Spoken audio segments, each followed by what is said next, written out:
Voilà, bonjour à tous, ou bien bonsoir, dépendant de là où vous me regardez ce jour. Bienvenue à ce moment de partage très spécial où nous partageons aujourd'hui sur le sujet du but de la vie, le but de votre vie. Quelle est la raison pour laquelle vous êtes ici? Quelle est la raison pour laquelle vous êtes sur la terre? C'est ce dont nous parlons aujourd'hui. Déjà, il faudrait qu'on comprenne que, quelle que soit la façon dont vous êtes arrivé dans ce monde, il y a certaines personnes, par exemple, qui disaient, oh, mes parents avaient dit c'était une erreur, c'était un accident, on n'avait pas prévu vraiment m'accoucher, c'était pas dans le plan. D'autres même qui sont arrivés dans le monde, peut-être issus du fruit d'un viol, entre guillemets. Quelle que soit la façon dont vous êtes arrivé ici, il faudrait que vous compreniez que vous, en tant qu'être humain, vous êtes la créature de Dieu.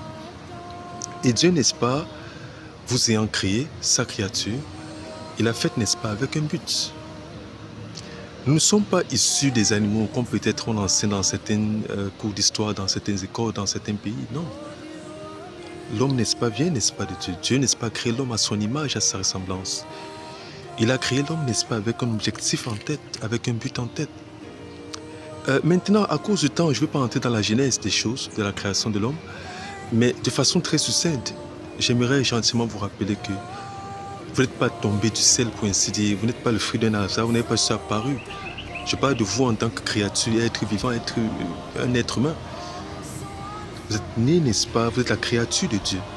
Ok. Dieu, n'est-ce pas, a créé l'homme à son image, à sa ressemblance. Vous êtes la créature de Dieu. Elle dit, mais oui, mais est-ce que c'est Dieu qui m'a mis dans le ventre de ma mère? Tout ça, c'est le processus toujours de Dieu. Ça fait partie, n'est-ce pas, de la création de Dieu.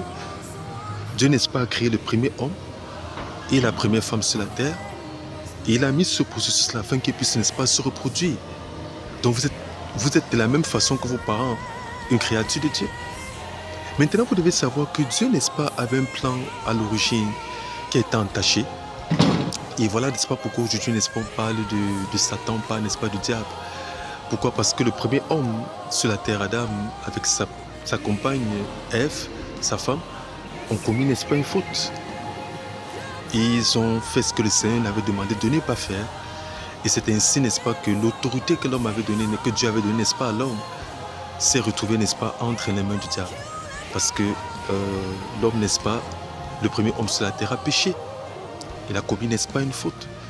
Et la vie étant spirituelle, l'autorité, n'est-ce pas, que Dieu, n'est-ce pas, peut donner, n'est-ce pas, à l'homme, s'est retrouvée entre les mains du diable. Mais pour arranger cela, Christ, n'est-ce pas, vient, n'est-ce pas, sur la scène, Jésus-Christ vient sur la scène. Et il corrige, n'est-ce pas, cette faute que le premier homme avait commise. Et aujourd'hui, le plan, n'est-ce pas, initial de Dieu, n'est-ce pas, est rétabli. Dieu vous a créé, n'est-ce pas, avec un but bien spécifique. Il dit, je connais les plans que j'ai formés pour vous, les plans de paix et de bonheur afin de vous donner l'avenir de l'espérance. Cependant, pour que vous puissiez marcher dans ce plan, découvrir même d'abord ce plan, vous devez être né de nouveau. Vous devez naître de nouveau. N'oubliez pas, j'ai parlé tout à l'heure de ce que il y a quelque chose qui s'est passé au début qui a entaché, n'est-ce pas, ce plan que le Seigneur avait, s'il faut dire ainsi. Mais les choses ont été rétablies au travers de la personne de Jésus-Christ, Fils de Dieu vivant. Aujourd'hui, pour pouvoir connaître le plan de Dieu pour votre vie et accomplir ce plan, vous devez naître de nouveau.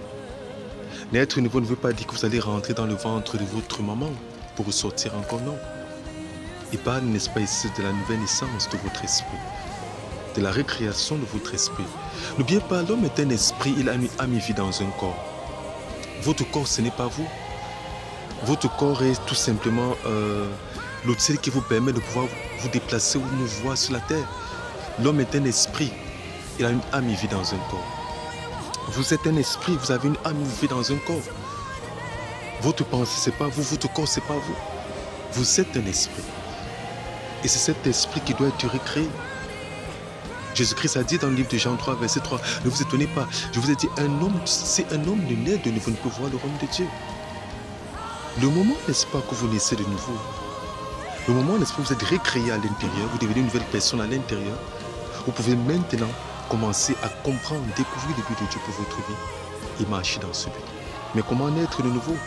Voilà où, n'est-ce pas, la personne de Jésus-Christ entre en jeu.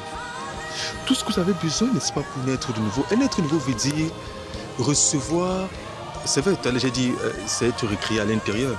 Mais de façon encore plus succincte, il s'agit, n'est-ce pas, de recevoir la vie et la nature de Dieu dans votre esprit. Lorsque vous recevez la vie et la nature de Dieu dans votre esprit, c'est ça qui fait de vous une nouvelle personne. Comment est-ce que vous recevez cette vie et cette nature de Dieu dans votre esprit? En reconnaissant, n'est-ce pas, Christ comme étant le Seigneur de votre vie. Jésus-Christ, n'est-ce pas, est mort pour voir la croix. Il a été ressuscité des morts pour vous. Vous entendez ce message, vous croyez en ce message, vous recevez ce message, vous invitez ce Christ pour être le Seigneur de votre vie. C'est ainsi, n'est-ce pas, que la vie de Dieu, n'est-ce pas, est impactée à votre esprit et faisant de vous une nouvelle personne. Vous êtes maintenant né de nouveau, avez la vie et la nature de Dieu dans votre esprit. Maintenant, vous êtes qualifié pour pouvoir marcher avec Dieu, avoir une relation personnelle avec Dieu, comprendre son plan pour votre vie à l'accomplir.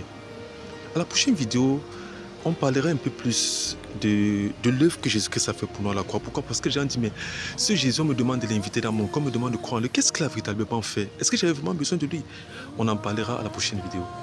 Mais aujourd'hui, c'est déjà pour établir le fait que vous devez savoir que Dieu invite pour votre vie. Vous n'êtes pas ici par hasard. Vous n'êtes pas ici pour juste équilibrer l'écosystème. Votre vie doit être au-delà de vos rêves, ok, de vos projets. Dieu a un plan pour votre vie. Dieu ne nous a pas amenés simplement ici pour exister. Non, il a un plan pour votre vie. On en parlera encore davantage. Dieu vous bénisse.